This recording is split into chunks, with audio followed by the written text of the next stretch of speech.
చిదానంద సద్గురు సాయినాథ్ మహారాజ్కి శ్రీ సాయి సచరిత 561వ పేజీలోని 72 నుంచి ఈరోజు చదువుతున్నాము. 71వ 561వ పేజీ 71వ ఓవి. 100 మందికి సరిపడేలా పిండి, బియ్యం, పప్పు వగైరా వస్తువులను చక్కగా చూసి బాబా డబ్బు చెల్లించి స్వయం తెచ్చేవారు. చేటను పుచ్చుకొని స్వయం వర్తకుల అంగళ్ళకు వెళ్ళేవారు. వ్యవహారంలో ఎలా దక్షతతో ఉండాలో వారిని చూసి నేర్చుకోవాలి. వస్తువులను చేతిలోనికి తీసుకొని చక్కగా బేరమాడేవారు. వారిని ఎవరూ మోసపుచ్చలేకపోయేవారు. పైగా ఇతరుల గర్వం కరిగిపోయేది. ఒక్క పైసా అయినా వ్యర్థం కాకుండా చక్కగా ధరకట్టి లెక్క చేసినట్లు నటించిన 5 అడిగితే 10 వెంటనే ఇచ్చేసేవారు. స్వయంగా పనిచేయడం వారికి ఎంతో ఉత్సాహం. ఇతరులు చేస్తే వారికి నచ్చేది కాదు. ఎప్పుడూ ఎవరిపైన ఆశ పెట్టుకునేవారు కాదు. వారి వల్ల ఎవరికి ఏ కష్టము ఉండేది కాదు. ఎల్లప్పుడూ ఈ స్వభావంతోనే ఉండేవారు. అందువలననే వంట చేయడంలో ఎవరి సహాయాన్ని ఆపేక్షించేవారు కాదు. వంట మాత్రమేనా, దుని కొరకు కర్రలను ఉంచే గది యొక్క ముందు భాగం 3 వంతుల గోడ బాబా తమ స్వహస్తాలతో నిర్మించినదే. పనివాడు మహదు మట్టిని బాగా కలిపి ఇస్తే బాబా తమ చేతితో తాపిని పట్టుకుని ఇటుకలను వరుసపై వరుస పేర్చుతూ గోడ కట్టేవారు. వారు చేయని పని ఏముంది? మసీదును స్వయంగా అలికేవారు. చేతితో తమ కఫనీని, లంగోటిని కుట్టుకునేవారు. ఎవరిపైన ఆశ పెట్టుకునేవారు కాదు. తపేలా గిన్నెలో నుండి ఆవిరి భయంకరంగా పైకి పొంగుతుంటే బాబా చేతి మీది చొక్కాను పైకి జరుపుకొని చక్కగా కింద పైన కలిపేవారు.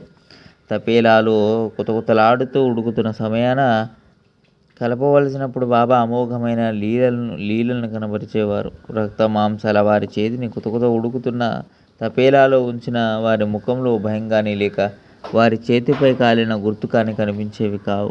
భక్తుల శిరస్సుపై పడగానే త్రితాపాలను తొలగించే వారి హస్తాన్ని అగ్ని ఎలా బాధ పెట్టగలదు? అగ్నికి వారి మహిమ తెలియదా?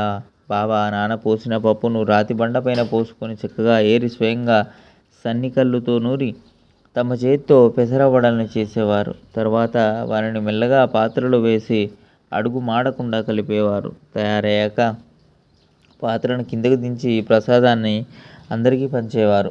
అందరికీనా అని శ్రోతలు అంటారేమో. సాయిబాబా యవనులు కదా, మరి ఇటువంటి అధర్మాచరణ ఎలా చేసేవారు? ఈ సందేహానికి సమాధానం ఒకటే.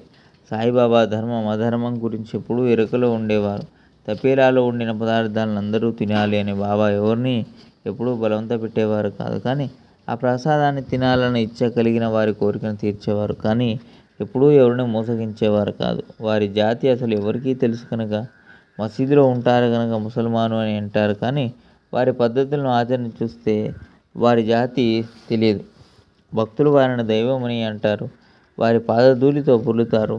అటువంటి వారి జాతిని గూర్చి ఆలోచించే వారి పరమార్థ ప్రాప్తి